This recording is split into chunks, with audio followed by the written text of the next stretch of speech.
Dear friends, সবাইকে Naim design ব্যাংকের পক্ষ থেকে আন্তরিক শুভেচ্ছা অভিনন্দন। বন্ধুরা, আজকের ভিডিওতে আমরা অ্যাডোবি ইলাস্ট্রেটরের আর্টবোর্ড সম্পর্কে আলোচনা করব। তো আমরা সর্বপ্রথম যেটি করব যে আর্টবোর্ড কিভাবে ইউজ করতে হয়, বা যখন আমরা একটি পেজে কাজ করব, যখন অ্যাডোবি ইলাস্ট্রেটরের মেইন পেজে কাজ করব, তখন কিভাবে আমরা আর্টবোর্ডটিকে আমাদের ব্যবহারের উপযোগী করার জন্য আমাদের সুবিধামতো ছোট করতে পারি বা বড় করতে পারি। অথবা এরকম যদি হয় যে আমরা যখন একটি পেজ নিয়ে বা একটি আর্টবোর্ড নিয়ে যখন আমরা পেজটি ওপেন করব, তখন আমাদের কাজের সুবিধার্থে বা আমাদের কাজের প্রয়োজনে কিভাবে আমরা একাধিক আর্টবোর্ড নিতে পারি। তো বন্ধুরা, চলুন সর্বপ্রথম আমরা দেখাচ্ছি কিভাবে যে কোনো আর্টবোর্ডকে ছোট বা বড় করা যায়। তো আমরা দেখতে পাচ্ছি এখানে অলরেডি আমরা একটি আর্টবোর্ড নিয়ে ফেলেছি, একটি আর্টবোর্ড নিয়েছি, এখানে একটি আছে। এখন এটিকে আমরা কিভাবে ছোট করতে পারি, আমরা যদি চাই ছোট করতে, সেক্ষেত্রে কিভাবে ছোট করতে পারি সেটা আমরা করতে পারি উইদাউট মেজারমেন্টে। আমরা জাস্ট আমাদের যে এখানে আর্টবোর্ডে ক্লিক করার পরে যে অপশনটি আসবে, এখান থেকে আমরা কর্নারে যখন এই যে অ্যারো চিহ্ন আছে, অ্যারো চিহ্নটি যখন কর্নারে আসবে, এটি দিয়েও আমরা ছোট বড় করতে পারি টেনে। অথবা আমরা উপরে যে মেজারমেন্ট দেওয়া আছে, যেটা যেমন উইথ এবং হাইট যেটি দেওয়া আছে, যে পয়েন্ট বা যে সংখ্যা দেওয়া আছে, ওটাকে কমিয়ে এবং বাড়িয়ে আমরা এই আর্টবোর্ডটিকে ছোট বা বড় করতে পারি। তো আমরা প্রথমে দেখি যে কীভাবে উইদাউট মেজারমেন্ট আমরা ছোট করতে পারি।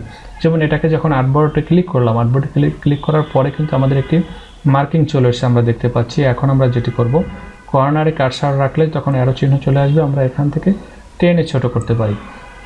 আমরা এখন এটিকে উপরের দিকে নিলে দেখব যে আগে যেরকম ছিল তার চেয়ে কিন্তু কমফর্টেবলি ছোট হয়ে গেছে। আবার যদি এটিকে আমরা যদি উইথনেসটা একটু কমাতে চাই, সেক্ষেত্রে টেনে এদিকে নিতে পারি। আবার যদি হাইট বাড়াতে চাই, সেক্ষেত্রে উপরের দিকে টানলে হাইট বেড়ে যাবে। তবে আর্টবোর্ড সাধারণত যে কোনো আর্টবোর্ড যখন আমরা ইউজ করি, এটি মেজারমেন্ট অনুযায়ী ইউজ করাটাই ভালো। মেজারমেন্ট অনুযায়ী ইউজ করলে যেটি হবে যে আমাদের যে রকমের দরকার, যে কোনো ডিজাইন করার জন্য যতটুকু আর্টবোর্ড দরকার, মেজারমেন্ট অনুযায়ী সেই আর্টবোর্ডটি যদি আমরা নিয়ে থাকি, সেক্ষেত্রে এটি অ্যাকুরেট বা সঠিক হবে। তো আমরা এর আগে দেখালাম যে কিভাবে এটিকে টেনে ছোট বড় করা যায়। এখন দেখাবো আমরা মেজারমেন্ট অনুযায়ী কিভাবে এটিকে বড় ছোট করা যায়। যেমন এখানে এই যে উইথ পিক্সেল, এখানে পিক্সেলে পেজটি খোলা আছে, আমরা চাইলে পিক্সেল, ইঞ্চি, পয়েন্ট এগুলো সবগুলো ইউজ করতে পারি। তো এখানে পিক্সেল দেওয়া আছে, এখানে যেটি আছে উইথনেসটা আছে কত 729.729.35 আছে। আমরা যদি এটিকে চাই যে আমরা এটিকে রাখবো 300 ক্লিক করলাম, আমরা দেখতে পাচ্ছি যে উইথনেসটা কিন্তু কমে গেছে। আর যদি হাইটনেসটা যদি আমরা আরও কমিয়ে দেই, আগে উইথনেস ছিল কত 300, আমরা যদি এখন হাইটনেসটি হাইট আমরা দেই 200, বাইরে আমরা ক্লিক করলাম, আমরা দেখতে পাচ্ছি যে এখন এই যে আমরা উইথ 300 এবং হাইট হচ্ছে 200, এতে কিন্তু আমাদের এই যে এটি কিন্তু আগের চেয়ে অনেকটি ছোট হয়ে গেছে। এখন যে সুবিধাটি হলো সেটি হচ্ছে আমরা আমাদের মেজারমেন্ট অনুযায়ী যতটুকু দরকার আমরা ততটুকু কিন্তু নিতে পারছি। এখন এটি আমরা নিলাম, এরপরে পরবর্তীতে আমরা যখন আরেকটি ভিডিও করব, আমরা যখন আরেকটি আর্টবোর্ড যদি আমরা নিতে চাই, সেক্ষেত্রে আমরা যেটি করতে পারবো যে আমরা এখানে বাহিরে আমাদের এই যে কার্সারটি আছে, কার্সারটি আমরা ক্লিক করে টান দিলেই কিন্তু আমাদের আরেকটি আর্টবোর্ড হয়ে যাচ্ছে। আমরা চাইলে আরও একটি নিতে পারবো, আমরা যতগুলো চাইবো অতগুলো কিন্তু আমরা এখন কিন্তু ড্র করতে পারছি। তবে এখানে যেটি হবে, এটি আমাদের মেজারমেন্ট অনুযায়ী হচ্ছে না, মানে আমাদের 100% যে মেজারমেন্টটা দরকার যদি এরকমের হয় যে এতটুকু মেজারমেন্টই আমরা নিব, সেক্ষেত্রে এটা মেজারমেন্ট অনুযায়ী হুবহু হবে না, আমি যে রকমের টানবো সেরকমেরই হবে।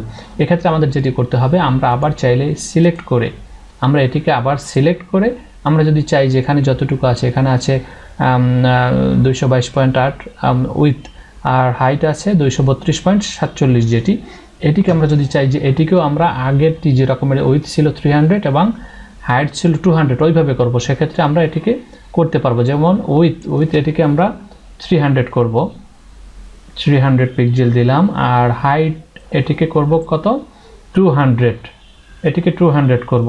ব্যাস, আমরা এখন বাইরে ক্লিক করব। এখন আমরা দেখতে পাচ্ছি বন্ধুরা, এখন কিন্তু আমাদের এই প্রথম যে আর্টবোর্ডটি ছিল আর্টবোর্ড 1, এটির মেজারমেন্ট যেরকম আর্টবোর্ড 2 কিন্তু একই মেজারমেন্ট, আর্টবোর্ড 2 এর মেজারমেন্টও কিন্তু একই রকম।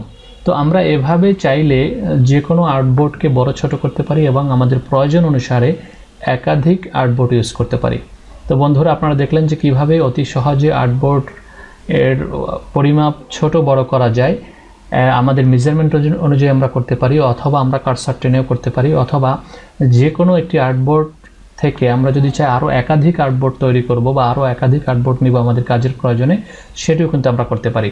তো বন্ধুরা, আজকের ভিডিওটি আপনারা দেখলেন, আজকে এ পর্যন্তই থাকবে। সবাই ভালো থাকবেন এবং পরবর্তী ভিডিও দেখার জন্য সবাইকে আমন্ত্রণ জানাচ্ছি। আর যারা আমার ভিডিও দেখছেন কিন্তু এখন পর্যন্ত সাবস্ক্রাইব করেননি, অবশ্যই পরবর্তীতে নতুন নতুন ভিডিও পাওয়ার জন্য অবশ্যই আমার চ্যানেলটিকে সাবস্ক্রাইব করবেন। সবাইকে ধন্যবাদ। আল্লাহ হাফেজ।